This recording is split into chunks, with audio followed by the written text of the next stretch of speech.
दोस्तों, स्वागत है आपका हमारे चैनल द यूनिक वर्ल्ड में। दोस्तों, आज हम आपको बुद्धिमान गोनूजा की ऐसी मजेदार कहानी सुनाएंगे जो आपने अभी तक नहीं सुनी होंगी। और यह कहानियां अकबर बीरबल की कहानियों से भी ज्यादा मजेदार है। वीडियो को पूरा जरूर देखें। दोस्तों, कंजूस राजा को नसीहत। गोनू झा मिथिला नरेश के दरबार में गोनू झा के बुद्धि कौशल और वाक्चातुर्य का जो जादू चल रहा था, उसकी कीर्ति मिथिलांचल के आस पास के क्षेत्रों में भी फैल चुकी थी।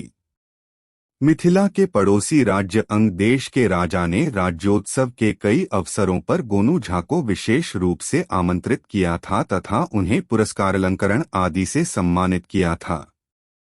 अंग देश के राजा में उदारता थी, लेकिन युवराज अपने पिता के ठीक विपरीत प्रवृत्ति के थे, हद से ज्यादा मितव्ययी। राजा के जीवन काल में ही युवराज की कंजूसी की कथाएं पूरे प्रदेश में मशहूर हो चुकी थीं। राजा ने युवराज को बहुत समझाया कि प्रजा पालन के लिए उदारता, करुणा, सहानुभूति आदि की भी जरूरत होती है। इन गुणों को राजा का आभूषण माना जाता है। परंपरा से चली आ रही रीतियों का निर्वाह भी राजनीति का एक महत्वपूर्ण अंग है। ब्राह्मण, चारण आदि को राज्याश्रय मिलना चाहिए।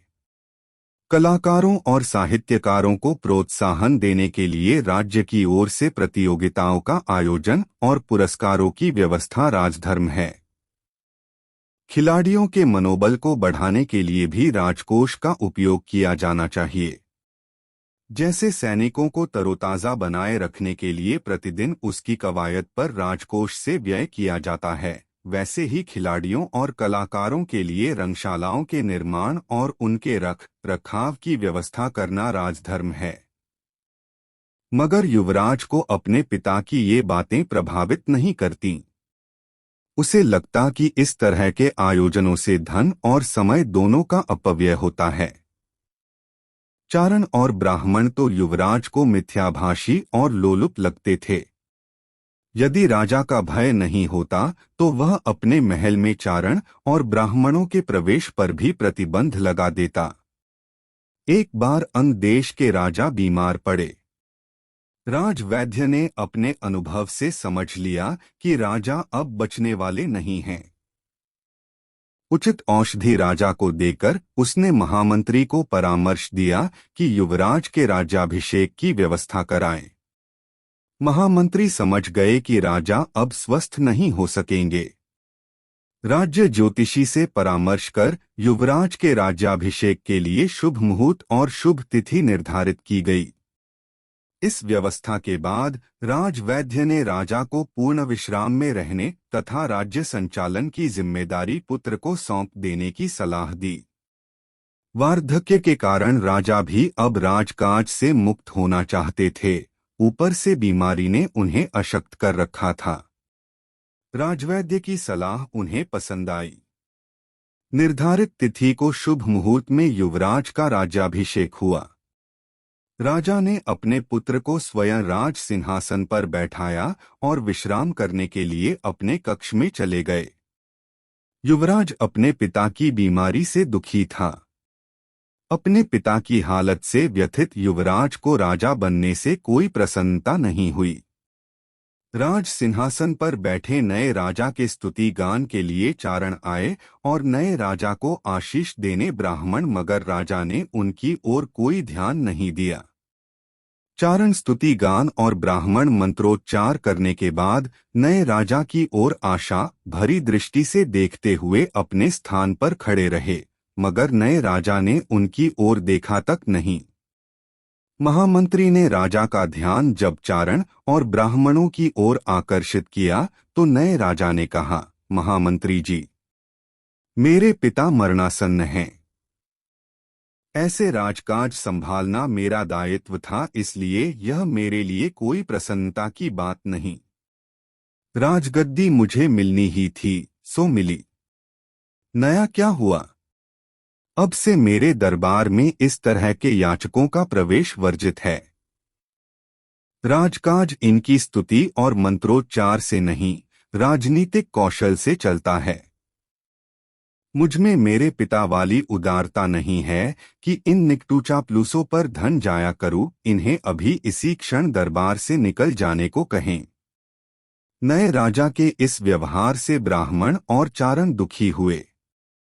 राज्य के कलाकारों और कवि साहित्यकारों को उम्मीद थी कि युवराज के राजा बनने पर राजमहल में कोई रंगारंग कार्यक्रम होगा जिसमें उन्हें अपनी कला का प्रदर्शन करने का अवसर मिलेगा, लेकिन ऐसा कुछ भी नहीं हुआ।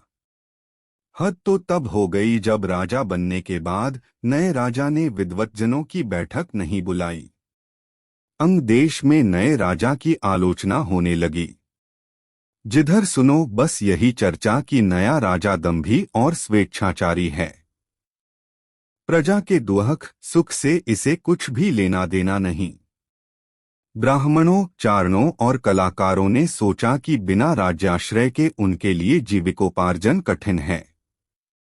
उनके पास दो ही रास्ते हैं, या तो नए राजा को राजमहल की परंपराओं के निर्वाह के लिए समझाया जाए या फिर वे राज छोड़कर कहीं किसी अन्य राज्य में आश्रय लें।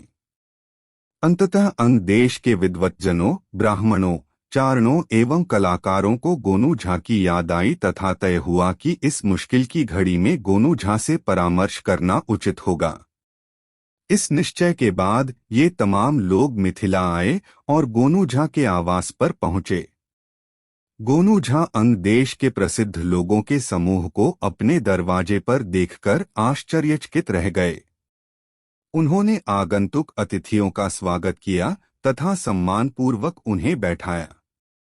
फिर उनसे कुशल क्षेम पूछते हुए मिथिला पधारने का प्रयोजन पूछा। उन लोगों ने जब अंग देश के नए राजा के व्यवहार के बारे में गोनू झा को जानकारी दी तब गोनू झा को भी लगा कि नए राजा के व्यवहार से पड़ोसी राज्य में असंतोष पैदा होगा और इसका प्रभाव मिथिलांचल पर भी पड़ेगा। गोनू झा को अंग देश के वृद्ध महाराज के रुग्ण होने के समाचार ने भी व्यथित किया और उन्होंने तय कर लिया कि वे इन लोगों के साथ अंग देश जाएंगे। नए राजा को राज्यानुकूल आचरण सिखाएंगे तथा वृद्ध महाराज का दर्शन कर उन्हें आरोग्य लाभ के लिए शुभकामनाएं देंगे। गोनू झा ने यह निर्णय इसलिए लिया कि अंग देश के विद्वतजनों ने उनके पास आकर उनके प्रति आस्था जताई थी तथा मिथिलांचल की परंपरा रही है कि दरवाजे पर आए अतिथियों की क्षमता भर इच्छापूर्ति का उपाय किया जाना चाहिए। गोनू झा के प्रति अंग देश के वृद्ध महाराज का स्नेह भाव प्रारंभ से ही बना हुआ था। प्रायः प्रत्येक राज्योत्सव में उन्होंने गोनू झा को अवश्य बुलाया था और उचित सम्मान व उपहार देकर उन्हें विदा किया था। वृद्ध महाराज के रुग्ण होने की सूचना पर गोनू झा उद्वेलित न होते तो कैसे? गोनू झा अंग देश को विद्वतजनों के साथ चल दिए। रास्ते में उन्होंने नए राजा के आचरण व्यवहार आदि की पूरी जानकारी प्राप्त की। फिर उन्होंने उन लोगों को सलाह दी कि जब वे नए राजा से मिलने दरबार में जाएं तो कोई कुछ भी नहीं बोले, बस वे जैसा करें वैसा ही वे सब भी करते जाएं। लोगों ने उन्हें अपनी सहमति दे दी। गोनू झा ने दरबार में खबर भिजवाई कि मिथिला से गोनू झा आए हैं और वे अपने अंग देश के मित्रों के साथ नए राजा के दर्शन के लिए दरबार में उपस्थित होना चाहते हैं। नए राजा को जब सूचना मिली कि गोनू झा आए हैं तो उसने ससम्मान दरबार में बुलाने का निर्देश दिया। नए राजा को गोनू झा के बारे में इतना तो पता ही था कि उसके पिता गोनू झा को प्रायः बुलाया करते थे। गोनू झा की विद्वता और विनोदप्रियता की चर्चा भी उसने सुन रखी थी, लेकिन उनके साथ अंग देश के विद्वतजनों को आते देख उसकी पेशानियों पर बल पड़ गए, मगर उसने कुछ कहा नहीं। गोनू झा के अभिवादन के लिए नया राजा सिंहासन से उतरकर खड़ा हो गया। गोनू झा ने उसे नमस्कार करने के लिए अपने हाथ जोड़े, तब उनके साथ आए अंग देश के विद्वतजनों ने भी अपने हाथ जोड़े और फिर गोनू झा ने अपने हाथ फैलाकर मुंह खोल लिया और उसी मुद्रा में मूर्तिवत खड़े हो गए। उनके साथ दरबार में उपस्थित विद्वतजनों ने भी ऐसा ही किया। गोनू झा सहित इतने सारे लोगों को हाथ फैलाए और मुंह बाए खड़े देखकर नया राजा कुछ समझ नहीं पाया। दरबारी भी इस कौतुक को विस्मय से देख रहे थे। काफी देर तक नया राजा उन्हें चकित सा देखता रहा, फिर उसके सब्र का बांध टूट गया। उसने विस्मित भाव से पूछा, क्या आप लोग मेरे राज्याभिषेक पर प्रसन्नता व्यक्त कर रहे हैं? गोनू झा ने केवल एक हाथ की अंगुलियों को एक बार नचाया, फिर पूर्व की भांति ही मूर्तिवत हो गए। उनके साथ आए लोगों ने भी वैसा ही किया। दरबारी चकित थे और नया राजा कुछ भी समझ नहीं पा रहा था। उसने फिर गोनू झा से पूछा, क्या आप लोग वृद्ध महाराज के आरोग्य लाभ की कामना प्रकट कर रहे हैं? गोनू झा ने पूर्व की भांति ही एक हाथ की अंगुलियों को नचाया और मुंह बाएं अपनी पूर्व की मुद्रा में आ गए। इस तरह की विचित्र स्थिति की कल्पना न नए राजा ने कभी की थी और न उसके दरबारियों ने। अंततः नए राजा ने महामंत्री से धीरे से पूछा कि वह क्या करे। महामंत्री भी उलझन में थे कि पता नहीं गोनू झा क्या कहना चाह रहे हैं। फिर उन्होंने गोनू झा के साथ आए लोगों को देखा तो पाया कि ये लोग वृद्ध महाराज के राज में दरबार में विशेष सम्मान के अधिकारी थे। इनमें चारण और ब्राह्मण भी थे, जिन्हें नए राजा ने कोई तरजीह नहीं दी थी। महामंत्री ने नए राजा से अपने अनुमान के आधार पर कहा, राजन, संभवतः ये लोग आपसे कुछ दान दक्षिणा की प्रत्याशा रखते प्रतीत होते हैं। इन्हें कुछ उपहार प्रदान करें और यथायोग्य आसन प्रदान करें तो संभवतः गोनू झा के यहाँ पधारने का प्रयोजन स्पष्ट हो पाए। नए राजा ने ऐसा ही किया। मिथिला से आए गोनू झा जैसे विद्वान ब्राह्मण का आदर करना नए राजा ने राजनीतिक आवश्यकता के रूप में लिया तथा उनके साथ आए लोगों को भी उसने इसी दृष्टि से सम्मानित किया। उचित आसन एवं उपहार मिलने के बाद गोनू झा ने सहज मुद्रा अपना ली। उनके साथ आए लोगों ने भी ऐसा ही किया। फिर गोनू झा ने नए राजा से कहा, राजन, मैं यहाँ आपके पिता के दर्शन के लिए उपस्थित हुआ हूँ। मेरे साथ जो लोग हैं वे आपके राज्य की विभूतियां हैं। इनके मुंह से अमृत वचन निकला करते थे। उस सिंहासन पर जहां आज आप विराजमान हैं, वहां वृद्ध महाराज विराजमान हुआ करते थे। राजन, जब विद्वानों, ब्राह्मणों, चारणों और कलाकारों की जिह्वा से शब्द प्रकट नहीं हो तो भरे दरबार में किस तरह की किंकर्तव्य विमूढ़ता की स्थिति उपस्थित हो जाती है, यह आपने कुछ ही पल पहले देखा और अनुभव किया। अब मेरी प्रार्थना है कि आप स्वयं निर्णय करें कि वृद्ध महाराज के शासनकाल में सरस्वती के इन साधकों के प्रति जो राज व्यवहार था उसे जारी रखा जाए या नहीं। राजन, जब विद्वान चुप हो जाएगा, कलाकार मौन हो जाएगा, तब राज्य में निष्ठा की कमी आएगी और लोग शुष्क वृत्ति की ओर प्रवृत्त होंगे। राजधर्म है कि जनजीवन में सरसता बनी रहे। इसके लिए ही वृद्ध महाराज इन लोगों को महत्व दिया करते थे।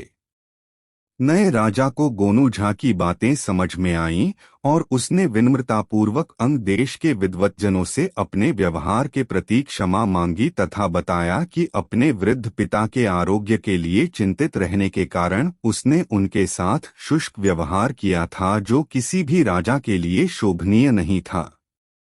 गोनू झा नए राजा की इस आत्मस्वीकृति से प्रसन्न हुए और कहा, राजन, हम सभी वृद्ध महाराज से मिलकर उनके आरोग्य लाभ की कामना करने के इच्छुक हैं। यदि आप इसकी आज्ञा दें तो हम कृतार्थ होंगे।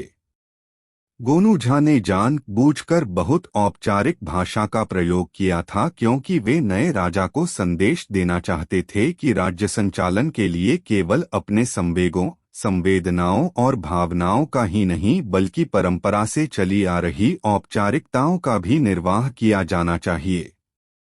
नए राजा ने गोनू झा की विनम्रता की मन ही मन सराहना की और उन्हें लेकर अपने पिता के कक्ष में पहुंचे। उनके साथ अंग देश के विद्वज्जनों का जत्था भी था। गोनू झा और अपने राज्य के विभूतियों को अपने कक्ष में आया देख वृद्ध महाराज बहुत प्रसन्न हुए। उन्होंने गोनू झा से कुछ दिनों तक राजातिथि के रूप में अंग देश में रहने का आग्रह किया, जिसे गोनू झा ने मान लिया। गोनू झा ने वृद्ध महाराज से मिलकर यह महसूस किया कि महाराज का एकाकीपन भी उनके आरोग्य लाभ में बाधक है। उन्होंने राज वैद्य से इस संबंध में परामर्श किया और उनकी अनुमति से वृद्ध महाराज के कक्ष में प्रतिदिन किसी न किसी कलाकार को बुलाकर उसका गायन, वादन आदि का आयोजन कराते रहे। चारण तो वे खुद थे। वे इस बात का ध्यान रखते थे कि महाराज उदास और एकाकी न हो। वृद्ध महाराज का कक्ष कलाकारों के आने जाने से जीवंत हो उठा और देखते ही देखते वृद्ध महाराज के स्वास्थ्य में सुधार होने लगा। राजवैद्य ने भी वृद्ध महाराज के स्वास्थ्य में तेजी से हो रहे सुधार को स्वीकार किया तथा घोषणा की कि वृद्ध महाराज अब खतरे से बाहर हैं। नए राजा ने जब अपने पिता के स्वास्थ्य में आए इस परिवर्तन को देखा, तब वे गोनू झा के प्रति आभार बोध से भर गया। मगर गोनू झा ने नए राजा को समझाया कि कलाकारों की संगति से महाराज के स्वास्थ्य में यह सुधार हुआ है। वृद्ध महाराज का एकाकी जीवन उनके स्वास्थ्य की राह में अड़चन था। उनके साथ राजवैद्य से लेकर सेवक तक ऐसा व्यवहार कर रहा था कि वे बहुत बीमार हैं तथा उनका बचना मुश्किल है। दरअसल ऐसा व्यवहार तो किसी स्वस्थ व्यक्ति को भी रोगी बना देगा। कलाकार संवेदनशील होते हैं। वे महाराज के मनोभावों को समझते हुए उनके साथ वैसा ही व्यवहार कर रहे थे जिसकी आवश्यकता महाराज को थी। इस कारण वृद्ध महाराज के स्वास्थ्य में तीव्रता के साथ सुधार हुआ। नए राजा को अब समझ में आया कि जिन्हें वे निकटू और याचक की संज्ञा दे रहे थे, उनकी उपयोगिता राज्य के लिए कितनी अहम है।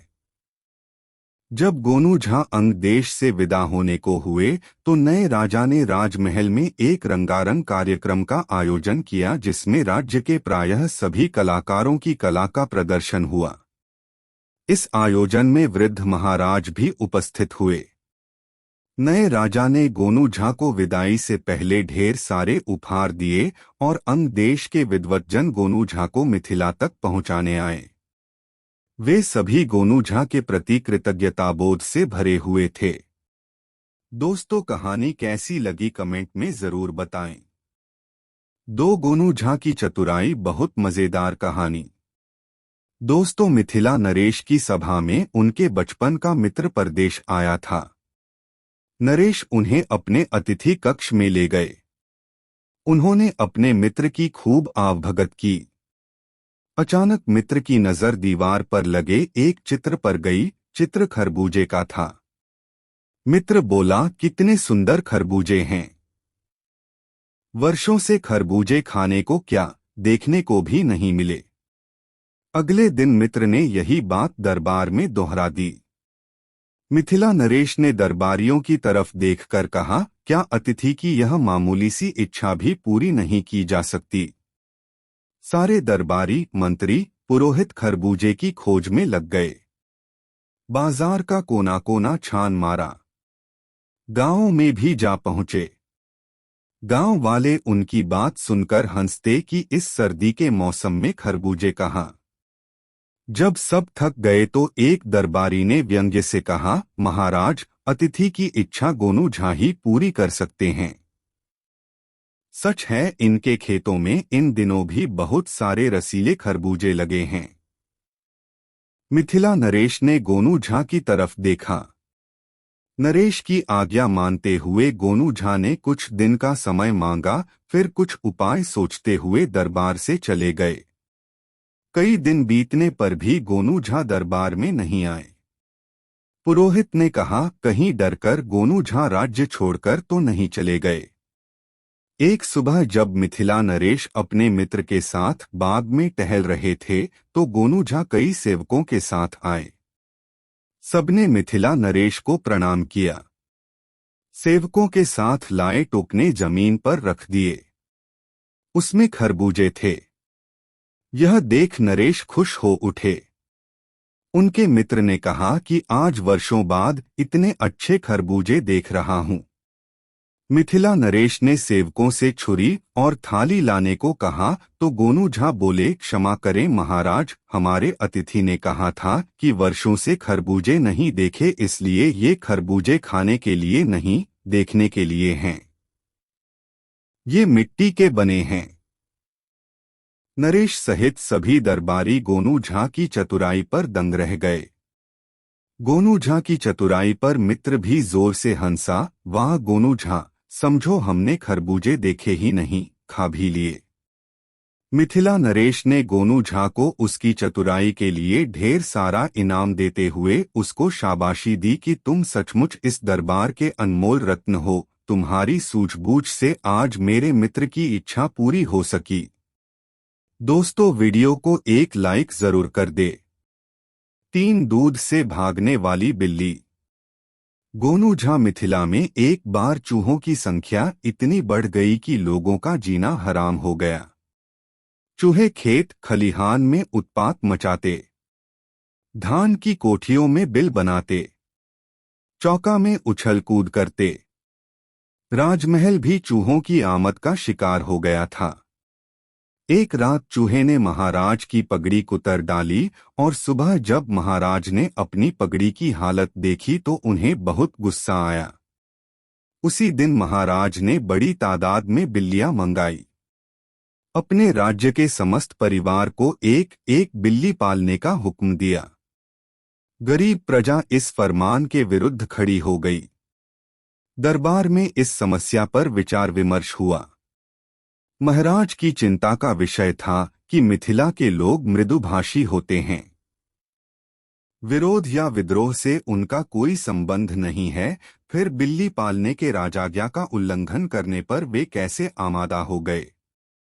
निष्कर्ष निकला कि लोग अपना और अपने परिवार का भरण पोषण बहुत मुश्किल से कर पाते हैं। ऐसे में वे बिल्ली पालने के लिए दूध कहां से लाएंगे। मूल बात महाराज को भी समझ में आ गई और उन्होंने नया फरमान जारी किया कि जिन लोगों को बिल्लियां दी गई हैं, वे उन बिल्लियों के लालन पालन के लिए राज्य गौशाला से एक एक गाय ले जाएं। प्रजा तक जब यह बात पहुंची तो उनमें खुशी की लहर दौड़ गई। महाराज को प्रजावत्सल कहा जाने लगा। महाराज ने खुद अपनी देखरेख में गायों का वितरण किया। प्रत्येक ऐसे व्यक्ति को जिसे वे गाय की रस्सी थमाते, यह निर्देश भी देते कि बिल्ली को दूध देने में कोई कमी नहीं होनी चाहिए। अगले साल राज्य में बिल्लियों की प्रतियोगिता कराई जाएगी। जिसकी बिल्ली बहुत मजबूत होगी, मोटी और सुंदर, उस व्यक्ति को पारितोषिक प्रदान किया जाएगा। इसके विपरीत जिस व्यक्ति की बिल्ली कमजोर होगी उसे दंडित किया जाएगा। गोनू झा को भी बिल्ली दी गई थी। गोनू झा भी अपने साथ गाय लेकर घर पहुंचे। शाम को गाय दूहकर उन्होंने भरी बाल्टी अपनी पत्नी को थमाई और कहा कि एक कटोरा दूध खूब गर्म करके लाओ। पंडिताइन ने दूध उबालकर कटोरा में भरा और आंचल से कटोरा पकड़े हुए गोनू झा के पास आई और उनके पास कटोरा रख दिया। गोनू झा बिल्ली के बच्चे को गोद में लिए बैठे थे। दूध की गंध पाकर बिल्ली के बच्चे ने उनकी गोद से निकलने की कोशिश की। गोनू झा ने बिल्ली के बच्चे का सिर अपनी अंगुलियों से पकड़ लिया और बोले, दूध पियो। इतना कहकर उन्होंने बिल्ली के बच्चे का मुंह दूध से भरे कटोरे में सटा दिया। बिल्ली गर्म दूध होने के कारण छटपटाकर गोनू झा के हाथ से निकलने की कोशिश करने लगी। गोनू झा ने बिल्ली के बच्चे को पुचकार कर शांत किया और फिर दूध पियो कहकर उसका मुंह गर्म दूध में डुबोकर निकाल लिया। इस बार बिल्ली का बच्चा अपनी पूरी ताकत से गोनू झा के हाथ से निकलने की कोशिश करने लगा। उसके पंजों से गोनू झा के हाथ में कई स्थानों पर खरोंचें भी आ गईं। गोनू झा ने बिल्ली के बच्चे को अपने हाथ से निकल जाने दिया। एक हफ्ते तक गोनू झा अपने ढंग से बिल्ली के बच्चे को दूध पिलाने के लिए खूब गर्म दूध मंगाते और वही क्रिया दोहराते। स्थिति यह हो गई कि बिल्ली का बच्चा दूध शब्द सुनते ही डरकर दुबक जाता। दूध की कटोरी पड़ी रहती मगर उसकी ओर देखता तक नहीं। थोड़े ही दिनों में गोनू झा ने अपनी बिल्ली को चूहों के शिकार के लिए प्रेरित करना शुरू किया। स्थिति यह हुई कि चूहा देखते ही गोनू झा की बिल्ली उस पर झपट पड़ती और अपने पंजों में दबोचकर उसके साथ खिलवाड़ करती और अंततः उससे अपनी क्षुधापूर्ति करती। दूध की ओर जाना तो दूर, उसकी ओर देखना तक इस बिल्ली को गवारा न था। गोनू झा रोज गाय का दूध पीते, दही खाते, मलाई खाते। दूध के तरह तरह के पकवान उनके घर में बनते रहते थे।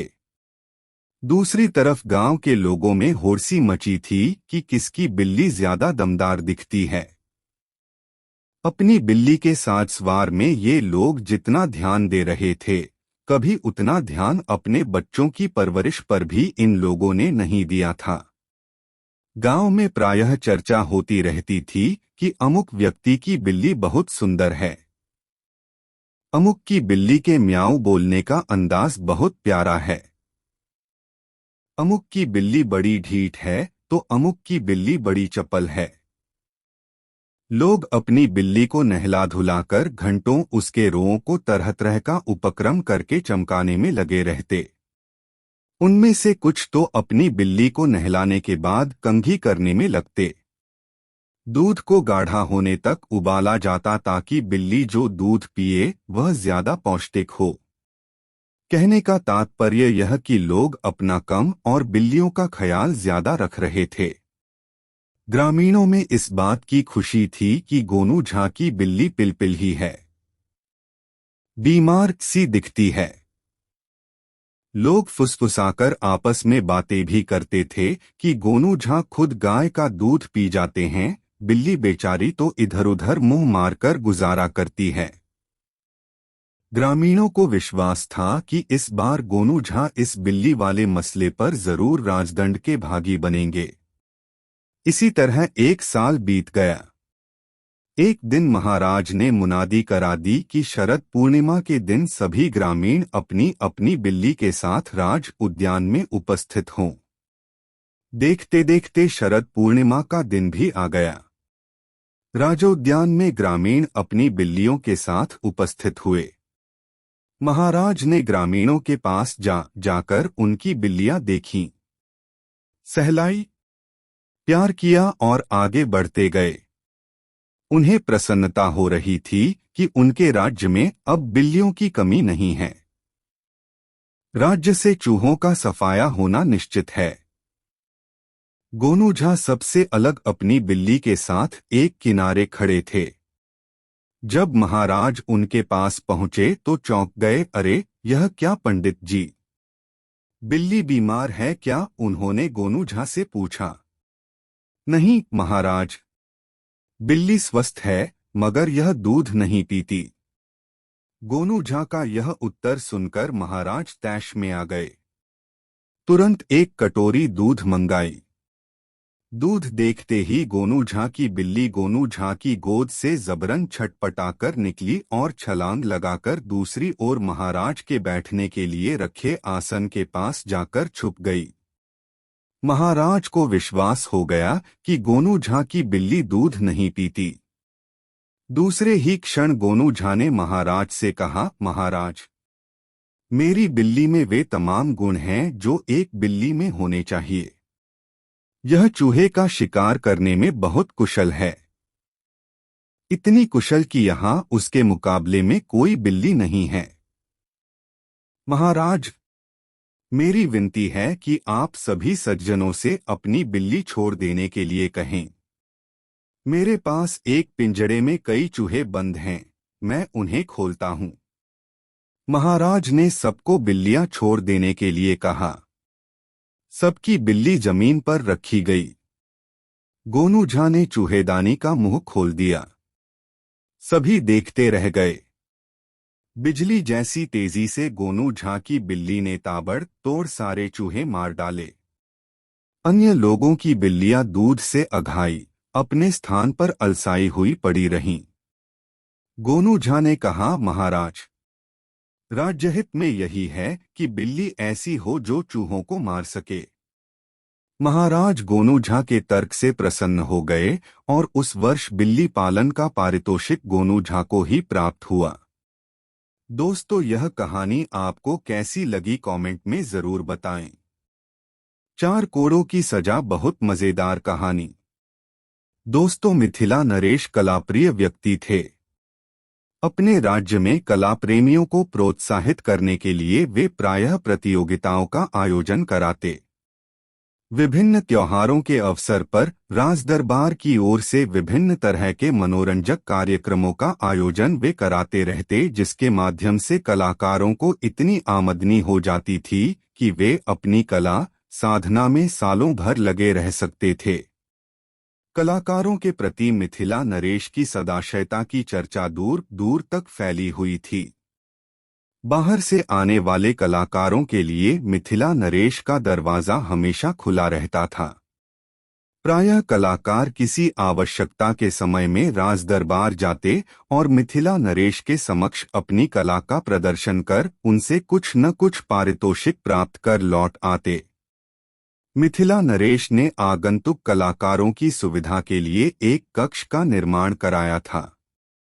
आगंतुक कलाकारों के स्वागत तथा मिथिला नरेश से उनकी मुलाकात कराने के लिए एक कक्षपाल की नियुक्ति उन्होंने की थी। मिथिला नरेश ने बाहर से आए कलाकारों और मिथिला के जरूरतमंद कलाकारों से किसी भी क्षण मिलने की अपनी स्वीकृति दे रखी थी।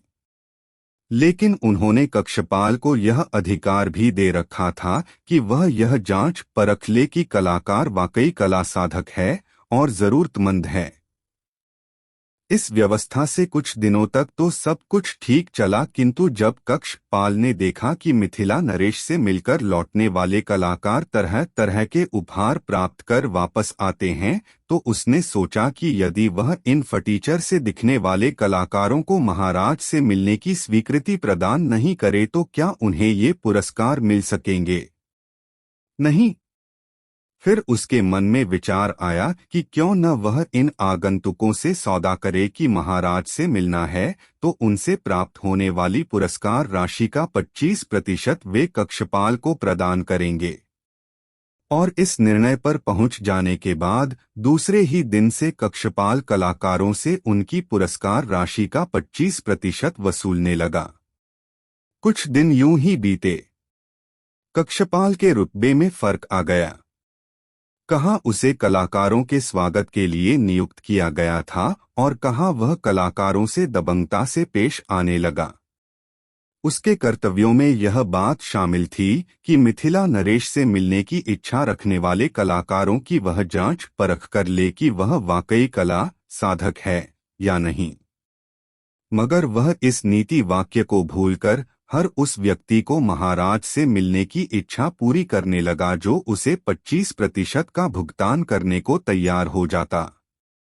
बाद में उसका साहस और बढ़ गया जब कुछ लोगों ने मिथिला नरेश के दरबार में प्रवेश के लिए उसे अग्रिम चढ़ावा देने की पेशकश की। मिथिला नरेश ने महसूस किया कि उनके पास कलाकार के नाम पर कुछ ऐसे लोग भी आने लगे हैं जो कला के मर्मज्ञ नहीं हैं और न ही प्रतिभा के धनी। कार्तिक का महीना था। फसलें कट चुकी थीं। मिथिला नरेश हर वर्ष कार्तिकोत्सव का आयोजन कराते थे। इस साल उन्होंने कार्तिकोत्सव को भव्य रूप देने का निश्चय किया था। उन्होंने एक दिन गोनू झा से कहा, पंडित जी, इस वर्ष मैं कार्तिकोत्सव का भव्य आयोजन कराना चाहता हूँ। मैं चाहता हूँ कि इस आयोजन में दूसरे राज्यों के कलाकारों को भी विशेष आमंत्रण भेजूं। मगर मुझे संकोच हो रहा है क्योंकि इस वर्ष अपने राज्य के जितने भी कलाकार मुझसे मिलने और अपनी कला का प्रदर्शन करने आए उनमें बहुत कम ऐसे लोग थे जिनमें कला के तत्व विद्यमान थे। मुझे समझ में नहीं आ रहा था कि मिथिलांचल में कला की अधोगति क्यों हो रही है। बड़े और सिद्धहस्त कलाकार इस वर्ष मुझसे मिलने क्यों नहीं आए? जब गोनू झा ने मिथिला नरेश के मुंह से यह बात सुनी तो वे गंभीर हो गए। उन्हें महाराज की बात चिंता पैदा करने वाली लगी कि इस वर्ष महाराज से मिलने राज्य का कोई भी वरिष्ठ कलाकार नहीं आया। उन्होंने सोचा कि निश्चित रूप से कोई ऐसी गंभीर बात है जिससे कलाकार राज्य विमुख हो रहे हैं, अन्यथा कला को अपने राज्य में प्रोत्साहित करने वाले मिथिला नरेश से कोई वरिष्ठ कलाकार मिलने भला क्यों नहीं आएगा।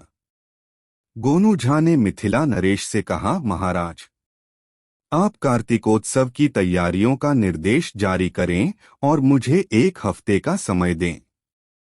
मुझे नहीं लगता कि 1 वर्ष में मिथिला में कला की अधोगति हो गई है। यदि राजदरबार में अच्छे कलाकार नहीं आ रहे हैं तो इसका कारण कुछ और भी हो सकता है। इस 1 हफ्ते में मैं अपने ढंग से इस संबंध में जानकारी करूंगा और मेरा प्रयास होगा कि राज्य में कला के उत्थान के लिए आपके द्वारा किए जा रहे सत्प्रयासों की राह में आ रही बाधाओं को दूर कर सकूं। मिथिला में कला और कलाकार पहले से हैं और आपकी कृपा से आज भी हैं और कल भी रहेंगे। मिथिला नरेश से विदा लेकर गोनू झा अपने ढंग से सक्रिय हो गए।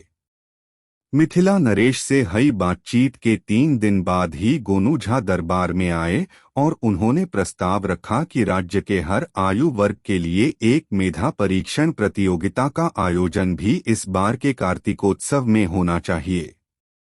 कार्तिकोत्सव की चर्चा सुनते ही मिथिला नरेश ने समझ लिया कि जरूर गोनू झा को कलाकारों के राज विमुख होने का कोई सुराग मिल गया है और वे इस मेधा परीक्षण प्रतियोगिता के बहाने उनके सामने कुछ प्रकट करना चाहते हैं। फिर भी उन्होंने दरबारियों से पूछा, आप लोगों की क्या राय है?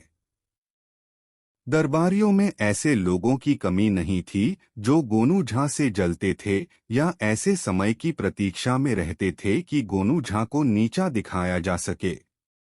ऐसे दरबारियों ने एकमत होकर मिथिला नरेश को राय दी कि कार्तिकोत्सव तो उमंग और उल्लास के लिए आयोजित होता है, जबकि मेधा परीक्षण प्रतियोगिता गंभीर प्रकृति की प्रतियोगिता है। मनोरंजन के समय गंभीर प्रतियोगिताएं रस भंग की स्थिति पैदा करेंगी, इसलिए इस तरह की प्रतियोगिता कार्तिकोत्सव में नहीं होनी चाहिए। मगर गोनू झा ने मिथिला नरेश से कहा, इस तरह की प्रतियोगिता के लिए कार्तिकोत्सव से अच्छा कोई दूसरा अवसर हो ही नहीं सकता। नवान्न के आगमन से ग्रामीण कार्तिक में आर्थिक समस्याओं से निश्चिंत होते हैं। गरीब से गरीब आदमी अपने भोजन वसन की चिंता से मुक्त रहता है और सबसे बड़ी बात कि कार्तिकोत्सव में राज्य भर के लोग आते हैं, इसलिए राज्य की मेधा शक्ति की पहचान के लिए इससे अच्छा अवसर दूसरा नहीं हो सकता। मिथिला नरेश को गोनू झा का तर्क पसंद आया और उन्होंने मेधा परीक्षण प्रतियोगिता के आयोजन की स्वीकृति दे दी। इस स्वीकृति के तुरंत बाद गोनू झा ने मिथिला नरेश के सामने इच्छा जताई, महाराज, मैं भी इस मेधा परीक्षण प्रतियोगिता में भाग लेना चाहता हूँ।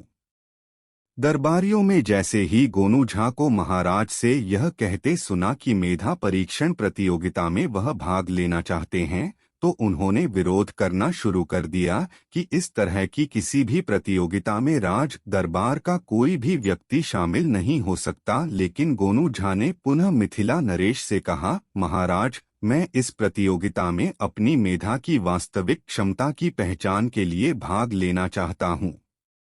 मुझे पारितोषिक की अभिलाषा नहीं है।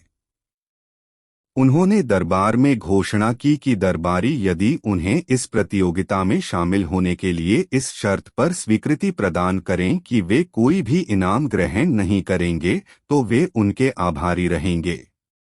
इस पर दरबारी शांत होकर अपने आसनों पर बैठ गए। महाराज ने गोनू झा को मेधा परीक्षण प्रतियोगिता में भाग लेने की स्वीकृति दे दी। इसके 4-5 दिन बाद मिथिला का प्रसिद्ध कार्तिकोत्सव प्रारंभ हुआ। 1 पखवाड़े तक चलने वाले इस आयोजन में राज्य भर के कलाकार तो आए ही, राज्य के बाहर के भी विशेष आमंत्रित कलाकारों ने अपनी कला का प्रदर्शन किया। कार्तिकोत्सव के समापन समारोह के दिन पुरस्कार वितरण की व्यवस्था के लिए विशेष रूप से बनवाया गया बृहद पंडाल खचाखच भरा था। मिथिला नरेश पुरस्कार वितरण के लिए स्वयं मंच पर आसीन थे। सबसे पहले मेधा परीक्षण प्रतियोगिता के परिणाम सुनाए गए। गोनू झा का प्रदर्शन सर्वश्रेष्ठ निरूपित हुआ था, लेकिन उन्होंने घोषणा कर रखी थी कि वे पुरस्कार नहीं लेंगे, इसलिए उनके बाद प्रथम, द्वितीय और तृतीय स्थान पर आए लोगों को पुरस्कार दिए गए। इस पुरस्कार वितरण के बाद मिथिला नरेश ने अपनी ओर से गोनू झा को कुछ इनाम देने की इच्छा जाहिर की। तब गोनू झा ने कहा, यदि महाराज मुझे कुछ देना चाहते हैं तो मुझे मुहमांगा इनाम दें। उनकी बात सुनकर पंडाल में बैठे दरबारियों में काना फूसी होने लगी। अंततः मिथिला नरेश ने गोनू झा से पूछा, हाँ पंडित जी, आप बताएं कि आपको क्या इनाम चाहिए। गोनू झा ने कहा, मुझे नंगी पीठ पर 1000 कोड़ा का इनाम दें। उनकी यह मांग सुनते ही पंडाल में सन्नाटा छा गया। पंडाल में बैठे ईर्ष्यालु दरबारियों के मुंह खुले के खुले रह गए। गोनू झा की मांग इतनी अप्रत्याशित थी कि दरबारियों की समझ में नहीं आया कि आखिर गोनू झा इस तरह 1000 कोड़ों की मार क्यों खाना चाहते हैं। 5-10 कोड़े में तो आदमी बेदम हो जाता है और गोनू झा 1000 कोड़े खाएंगे। यह आत्महत्या नहीं तो और क्या है। मिथिला नरेश भी हतप्रभ थे। उन्होंने गोनू झा से कुछ और मांगने को कहा, मगर गोनू झा ने कहा, महाराज आपने मुझे मुहमांगा इनाम देने की घोषणा की है, अब उससे मुकरे नहीं। मुझे 1000 कोड़ों का इनाम चाहिए, नंगी पीठ पर, और कुछ भी नहीं। अंततः मिथिला नरेश ने गोनू झा की पीठ पर 1000 कोड़े लगाने का निर्देश दे दिया। कोड़े लेकर 2 मुस्टंडे सिपाही मंच पर आ गए। तब गोनू झा ने मिथिला नरेश से कहा, पंडाल में अगली पंक्ति में बैठे कलाकार स्वागत कक्षपाल को पहले मंच पर बुलाया जाए। मिथिला नरेश समझ चुके थे कि गोनू झा अब उनके सामने कुछ रहस्योद्घाटन करने वाले हैं। उन्होंने कक्षपाल को मंच पर लाने का निर्देश दिया। कक्षपाल जब मंच पर लाया गया तो उसके चेहरे पर हवाइयां उड़ रही थीं। कार्तिक के ठंड में भी माथे पर पसीने को बूंदे चुहचुहा आई थीं। वह डरा और सहमा सा दिख रहा था। गोनू झा ने कक्षपाल का हाथ फैलाकर मंच पर स्वागत करते हुए कहा, आइए कला पारखी कलाकार 6 स्वागत कक्ष प्रभारी कक्षपाल महोदय। बिना आपकी स्वीकृति के कोई राज्य द्वारा आयोजित प्रतियोगिता में भाग नहीं ले सकता। आपसे अनुमति मिलने के एवज में अपने पारितोषिक का 25% भुगतान का वादा मैं सार्वजनिक रूप से पूरा कर रहा हूं, ताकि भविष्य में मेरे लिए भी आप राज दरबार में प्रवेश का मार्ग प्रशस्त रखें। महाराज के कान में जब गोनू झा की बातें पहुंची तब उन्होंने समझ लिया कि कक्षपाल किस तरह का गोरख धंधा चला रहा था तथा क्यों गोनू झा ने मेधा परीक्षण प्रतियोगिता के आयोजन में शरीक होने की अनुमति ली थी। उन्होंने गोनू झा की ओर देखा। तब गोनू झा ने कहा, महाराज इस कक्षपाल की पीठ पर 250 कोड़े लगवाएं।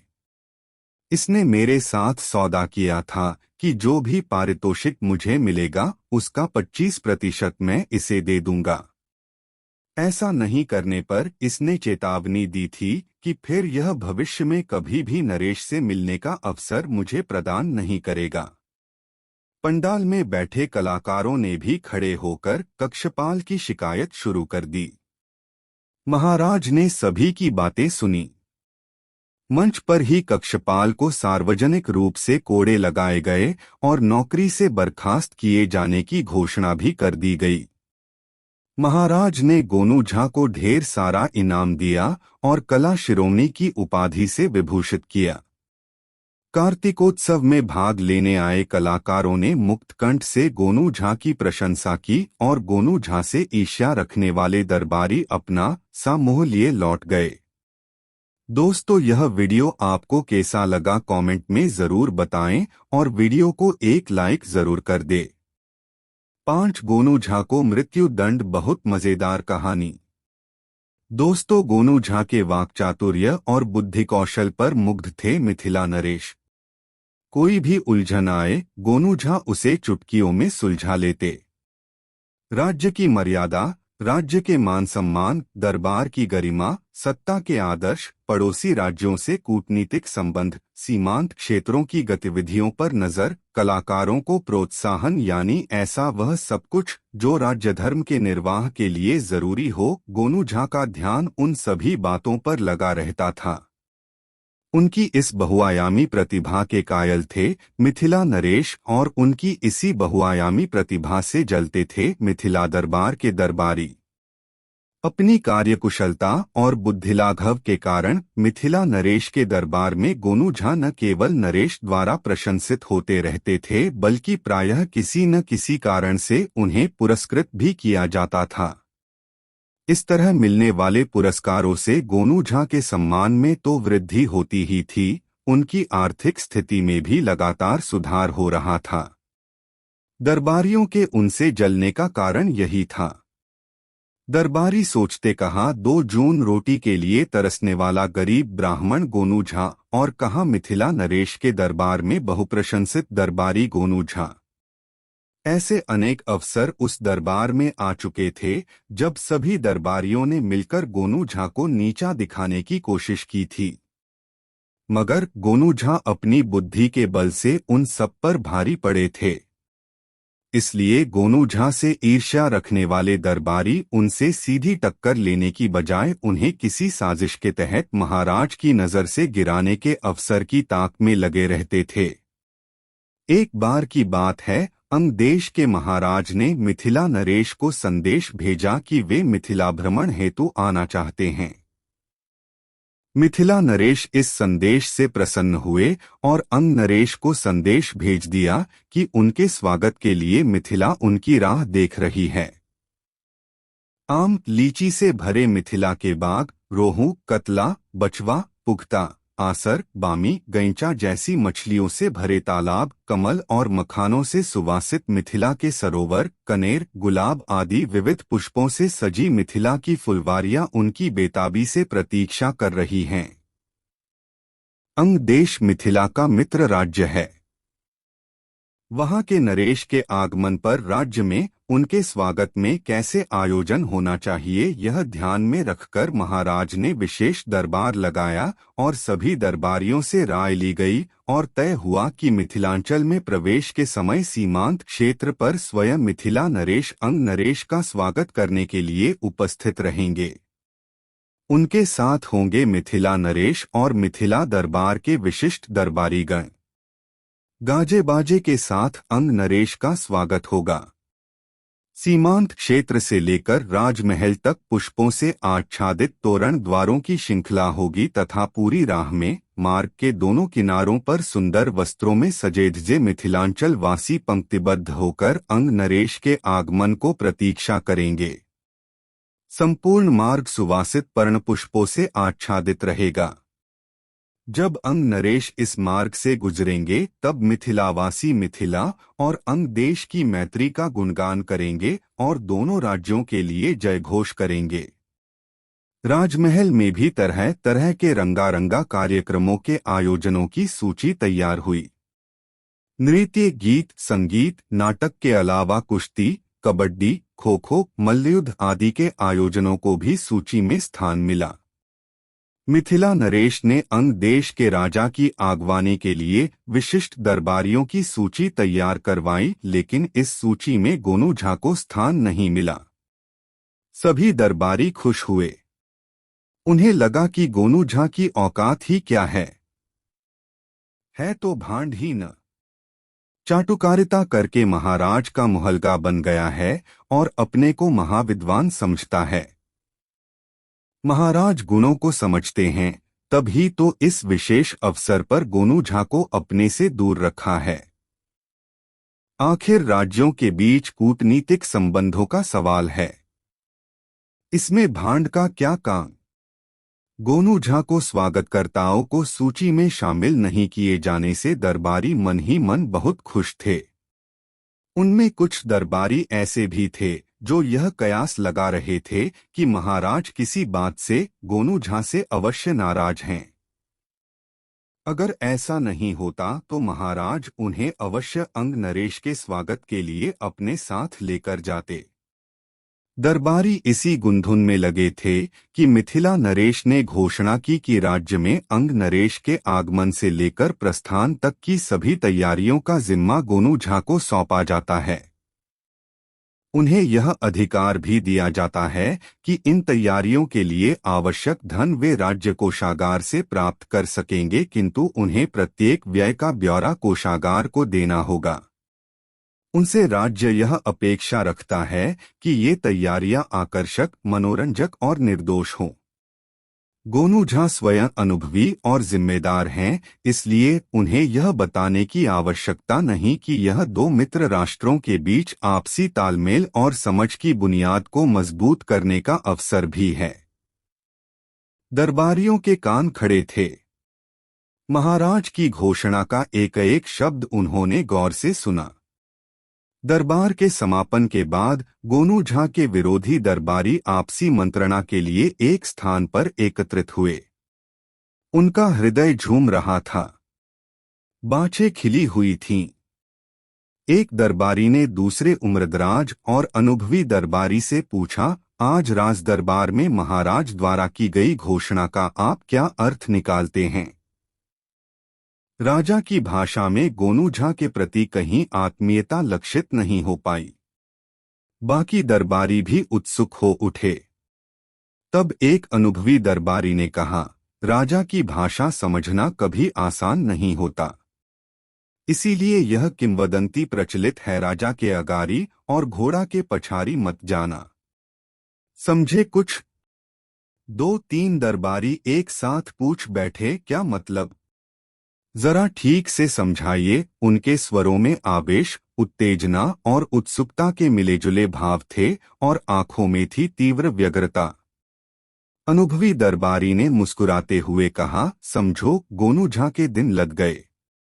वह अपने को 30 मार खा समझता था। राजा की चापलूसी करता रहता था। जितने कम समय में वह राजा का मुहलगा बन गया और राजा के आगे पीछे करने लगा, समझो उसका अंत आ गया। शायद गोनू झा पहला आदमी होगा जो बहुत कम समय में राजा का चहेता बना और उससे भी कम समय में राजदरबार से बाहर हुआ। वहां खड़े सभी दरबारी खुश हो गए। उनमें से एक ने कहा, मतलब कि लोहा गर्म है, बस चोट करने की जरूरत है। यह अवसर हाथ से जाना नहीं चाहिए। महाराज ने गोनू को अंगराज के आगमन से लेकर प्रस्थान तक की तैयारियों का जिम्मा सौंपा है तथा सांकेतिक शब्दों में यह चेतावनी भी दे दी है कि तैयारियां त्रुटिहीन होनी चाहिए। हम लोग मिलकर कुछ ऐसा करें कि अंगराज के आगमन के दिन ही स्वागत की तैयारियों में कोई ऐसा खोट प्रकट हो जाए जिससे महाराज को बहुत बुरा लगे, और यदि ऐसा हो जाता है तब गोनू झा महाराज का कोपभाजन बनने से बचे नहीं रह सकेंगे। जब उस खोट के लिए दरबार में कोई बात उठेगी तब हम लोग एक साथ मिलकर उसे अक्षम्य अपराध की संज्ञा देंगे और उसके लिए गोनू झा को कठोर से कठोर दंड दिए जाने की मांग करेंगे। बोलो भाइयों, आप सबकी क्या राय है? इस तरह सांप भी मरेगा और लाठी भी नहीं टूटेगी। सबने हामी भर दी। उनकी मंत्रणा अभी समाप्त नहीं हुई थी। मूल प्रश्न खड़ा था, आखिर ऐसा क्या किया जाए जिससे अंगराज के आगमन के दिन ही कुछ ऐसा हो जाए जिससे महाराज कुपित हो जाएं और गोनू झा दंडित किए जा सकें। दरबारियों में एक काना नाई भी था जो बरसों से गोनू झा से खार खाए बैठा था। उसने सुझाव दिया, बात बहुत आसान है। यदि हम सभी साथ हैं तो गोनू झा इस बार मुंह की खाएंगे। यह बात सत्य है कि अकेला चना भाड़ नहीं फोड़ता और गोनू झा इस बार नितांत अकेले पड़ गए हैं और उनके जिम्मे ऐसा काम है जिसमें थोड़ा सा भी खोट सीधे झलक जाने वाला है, छुपने वाला नहीं।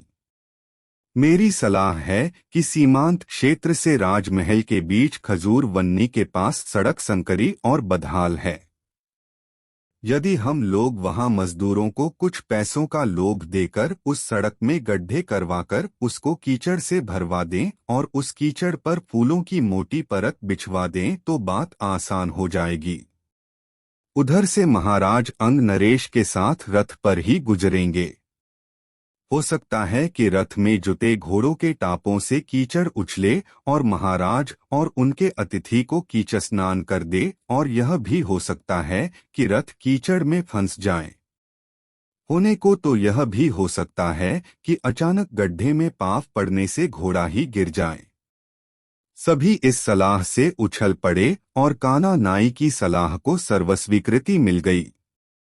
गोनू झा बड़ी लगन से अंग नरेश के आगमन से लेकर विदाई तक के कार्यक्रमों का निर्धारण करके उनके आयोजनों की तैयारियों में जुट गए। वे स्वयं घोड़े पर सवार होकर आगवानी बिंदु से लेकर महल तक का चक्कर लगाते। यह देखते कि तोरण द्वारों के मध्य की दूरी 1 फरलांग से अधिक न हो।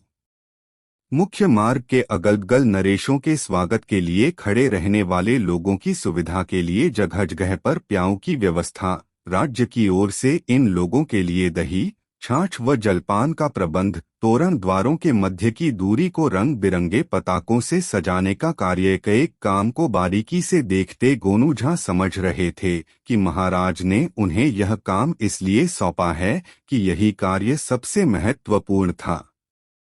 राज्य भर के कलाकारों को आमंत्रण भेजना, विद्वानों के स्वागत सम्मान समारोहों की योजना बनाना, उनसे संपर्क करना और राज्य के वरिष्ठ विद्वानों से इस आयोजन को सफल बनाने के लिए सलाह लेना, गोनू झा इन कार्यों में व्यस्त थे।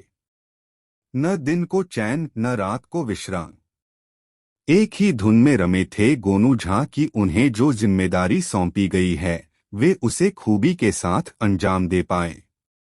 अंग नरेश के आने की घड़ी नजदीक आ चुकी थी। गोनू झा मुख्य मार्ग की सज्जा का निरीक्षण और अवलोकन कर चुके थे। मिथिला नरेश भी मुख्य मार्ग का जायजा ले चुके थे और इस अभूतपूर्व सज्जा की मन ही मन प्रशंसा कर चुके थे। उन्होंने महल में पहुंचने के बाद महारानी से कहा भी था कि गोनू झा जैसा विलक्षण व्यक्ति सदियों में कभी जन्मता होगा। उन्होंने मन ही मन तय कर लिया था कि अंग नरेश की विदाई के बाद वे गोनू झा को उनकी विशिष्ट कार्यशैली के लिए राज्य की ओर से सम्मान देंगे। मिथिला के सीमांत क्षेत्र में मिथिला नरेश अपने दरबारियों के साथ खड़े थे। अंग नरेश के आगमन की प्रतीक्षा थी। तभी घोड़ों के टापों की आवाज ने उनका ध्यान आकर्षित किया। थोड़ी ही देर में अंग नरेश अपने सुरक्षाकर्मियों के बीच घोड़े पर सवार आते दिखे। जब वे लोग सीमांत क्षेत्र पर पहुंचे तो मिथिला नरेश के दरबारियों ने जयघोष कर अंग नरेश का स्वागत किया। अंग नरेश घोड़े से उतरे और मिथिला नरेश ने उन्हें गले से लगा लिया। फूलों से सजे रथ पर अंग नरेश के साथ मिथिला नरेश बैठे। गाजे बाजे बजने लगे। मिथिलांचल वासियों की जयघोष से दिशाएं गूंज उठीं। अंग नरेश ने इतने भव्य स्वागत की कल्पना नहीं की थी। वे प्रफुल्लित मन से मिथिला नरेश से मिथिला के जन जीवन की बातें करने लगे। रथ चला धीमी गति से। दोनों नरेश रथ पर खड़े होकर प्रजाजनों का अभिवादन स्वीकारने लगे। जगह जगह रंग बिरंगे कपड़ों से सजे नरनारियों की जयघोष करती कतार को देखकर अंग नरेश ने सोचा, कितने खुशहाल हैं मिथिला के वासी। ऐसा आह्लाद, ऐसी उमंग और ऐसा उत्साह अंग नरेश ने अपने राज्य में किसी अतिथि के लिए नहीं देखा था। रंगों की चमक दमक, पुष्पगुच्छों से आच्छादित तोरण द्वारों से उठने वाली सुगंध ने अंग नरेश पर जादुई प्रभाव डाला था और वे राह की थकान भूल मुग्ध होकर राजमहल जाने वाली राह की सज्जा और प्रसन्नचित्त मिथिलावासियों को देख रहे थे कि अचानक एक धचके के साथ रथ के पीछे का दोनों पहिया कीचड़ में फंस गया और घोड़ों के टापों से उछले कीचड़ से रथ के फूल लथपथ हो गए। मिथिला नरेश इस आसन्न व्यवधान से चौंक पड़े। रथ चालक ने बहुत कोशिश की मगर घोड़े रथ को खींच नहीं पाए। रथ का एक पहिया बुरी तरह एक गड्ढे में फंसा हुआ था। अंततः महाराज के सुरक्षाकर्मियों ने रथ को कंधे के सहारे उठाया और फिर मुख्य मार्ग पर रथ लाया गया। रथ की सफाई की गई, घोड़े बदले गए, रथ महल की ओर चला। महाराज इस व्यवधान से क्षुब्ध हो उठे मगर समय को ध्यान में रखते हुए शांत रहे। उनकी समझ में नहीं आ रहा था कि राह में यदि गड्ढा था तो उसे भरा क्यों नहीं गया, और राह में उस गड्ढे में इतना कीचड़ कहां से आ गया। बरसात का मौसम नहीं कि राह में कीचड़ हो। खजूर वन्नी का इलाका ऐसे भी जनशून्य स्थान है। वहां नाले भी नहीं हैं। किसी के द्वारा लगातार पानी बहाने की भी संभावना नहीं है। सबसे बड़ा सवाल उनके मन में यह उठ रहा था कि कीचड़ को फूलों से ऐसे किसने ढका कि वह शेष राह जैसा ही दिखे। आखिर ऐसा करने वाले की मंशा क्या रही होगी? उन्होंने अंग नरेश से इस व्यवधान के लिए खेद जताया और अंग नरेश ने उन्हें आश्वस्त किया कि इस घटना को महत्व नहीं दे रहे। राजमहल में पहुंचने के बाद अंग नरेश के लिए भव्य रूप से सजाए गए कक्ष में उन्हें ले जाया गया और इसके बाद एक से बढ़कर एक भव्य और मनोरंजक कार्यक्रमों की श्रृंखला शुरू हुई। लगभग एक माह के प्रवास पर आए अंग नरेश के लिए एक से बढ़कर एक यादगार कार्यक्रमों की प्रस्तुति हुई। मिथिलावासियों के लिए भी यह अवसर अपने सांस्कृतिक धरोहरों को उजागर करने वाला था। भोजन, मनोरंजन और विश्राम की निर्दोष तैयारियों की सराहना मन ही मन मिथिला नरेश भी कर रहे थे, लेकिन उनके मन में अंग नरेश के आगमन के दिन की घटना शूल की तरह चुभा रही थी। वे समझ नहीं पा रहे थे कि इतनी अच्छी व्यवस्था में वह दोष कैसे उत्पन्न हो गया। एक भव्य आयोजन के बाद अंग नरेश की विदाई की घड़ी आई। महाराज स्वयं उनके साथ सीमांत तक गए। भावभीनी विदाई के बाद एक दिन शांतिपूर्वक बीता। दूसरे दिन दरबार में महामंत्री ने प्रस्ताव रखा कि अंग नरेश के आगमन से लेकर प्रस्थान तक के कार्यक्रमों की समीक्षा होनी चाहिए। दरबारी मानो इस पल की प्रतीक्षा ही कर रहे थे। सबने एक स्वर में स्वीकृति दे दी। महाराज गंभीर मुद्रा में दरबारियों को देख रहे थे। समीक्षा मीमांसा में एक से बढ़कर एक आयोजनों की एक स्वर में सराहना हुई। जब अंग नरेश की अगवानी की तैयारियों की समीक्षा शुरू हुई तो पूरे दरबार में फुसफुसाहटें तेज हो गईं। मिथिला नरेश ने दरबारियों में आए इस परिवर्तन पर गौर किया। उनका मन पहले से ही आशंकित था। अब उनकी यह आशंका बलवती हो गई कि निश्चित रूप से मुख्य मार्ग में गड्ढा खोदा गया, उसमें कीचड़ भरकर फूलों से उसे छुपाया गया, वरना इस प्रस्ताव पर दरबारियों में ऐसी खलबली पैदा नहीं होती। महाराज ने महामंत्री को इशारा किया। महामंत्री ने आसन से उठकर अभियोग सुनाया। अंग नरेश की अगवानी के दिन रथ का पहिया कीचड़ में फंस जाने की घटना के लिए गोनू झा को दोषी माना जाता है। चूंकि यह दायित्व गोनू झा का था कि नरेश की यात्रा सीमांत क्षेत्र से लेकर राजमहल तक निर्विघ्न और निर्बाध संपन्न हो और यह कार्य राजकीय महत्व का था, इसलिए उनका दोष अक्षम्य है। अंग नरेश हमारे लिए विशेष महत्व रखते हैं। उनका मिथिला आगमन दोनों राज्यों के मैत्री संबंधों को प्रगाढ़ करने के लिए था, इसलिए इस महत्वपूर्ण कार्य की जिम्मेदारी गोनू झा को सौंपी गई थी कि वे प्रज्ञा संपन्न प्राणी हैं और इस कार्य के महत्व को समझते हैं। मगर मार्ग में जो व्यवधान उपस्थित हुआ उससे गोनू झा के कार्य के प्रति लापरवाही और उदासीनता दोनों प्रकट हुई।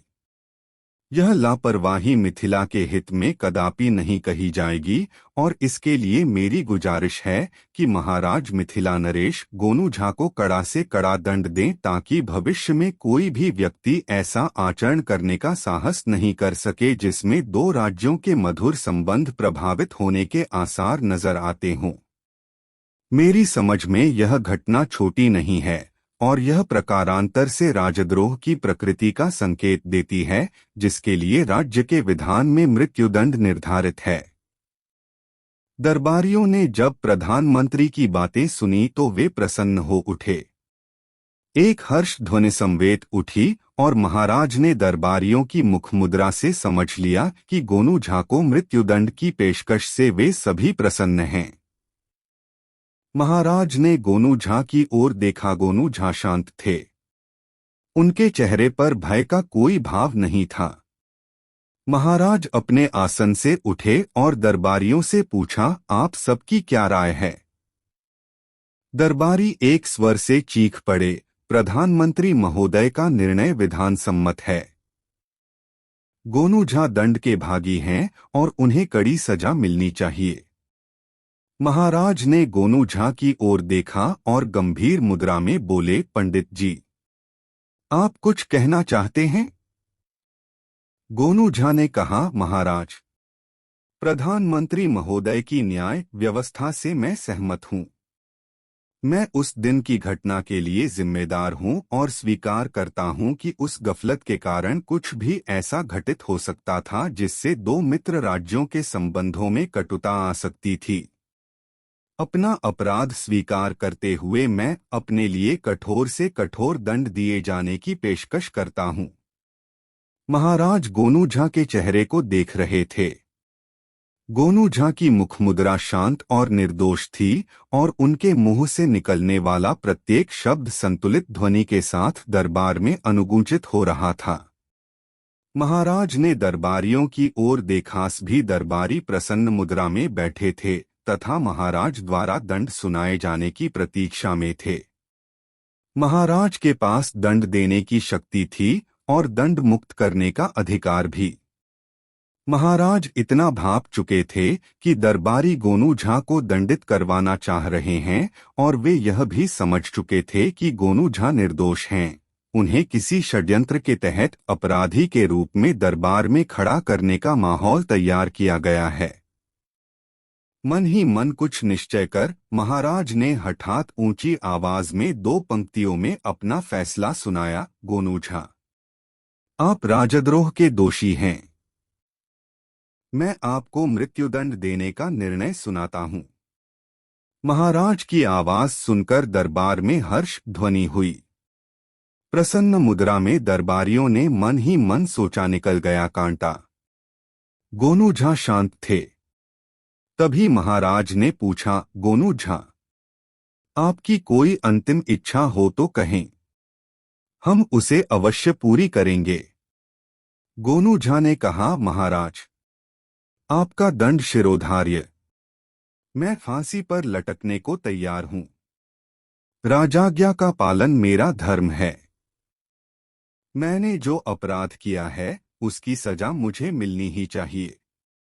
मिथिला नरेश मुस्कुराए और सहज भाव से पूछा, पंडित जी, मैंने आपसे आपकी अंतिम इच्छा पूछी है। गोनू झा ने उसी तरह शांत स्वर में कहा, महाराज, मेरी एक ही अभिलाषा है कि मैं आपके परपोते को गोद में खेलाऊं। महाराज मुस्कुराए और उन्होंने घोषणा की कि मेरे पुत्र के पुत्र के पुत्र के अवतरण तक यदि गोनू झा जीवित रहते हैं तो मृत्युदंड के भागी होंगे। दरबारी एक दूसरे का मुंह ताकने लगे। तभी उनके कानों में महाराज की गुरगंभीर वाणी गूंजी, आप सभी दरबारी ध्यान देंगे। आपस में स्पर्धा होनी चाहिए, लेकिन वह रचनात्मक होनी चाहिए। किसी को नुकसान पहुंचाने के उद्देश्य से किया जाने वाला कर्म कभी भी हितकर नहीं होता। मुझे विश्वास है कि आप लोग मेरी बातें समझ गए होंगे। महाराज ने दरबारियों की ओर देखा। सबके चेहरे लटक चुके थे। महाराज ने मुस्कुराते हुए अपने गले से मोतियों की माला उतारी और गोनू झा के आसन के पास पहुंचकर वह माला उनके गले में डालते हुए कहा, पंडित जी, आप इसी दंड के योग्य हैं। गोनू झा श्रद्धानत होकर अपने आसन से उठ खड़े हुए और मिथिला नरेश ने उन्हें अपने गले से लगा लिया। दोस्तों, यह कहानियाँ आपको कैसी लगी कमेंट में ज़रूर बताएं। ऐसी और नई मज़ेदार कहानी सुनने के लिए हमारे चैनल द यूनिक वर्ल्ड को सब्सक्राइब ज़रूर कर ले और यह वीडियो अपने मित्रों को ज़रूर शेयर कर दे। वीडियो देखने के लिए धन्यवाद।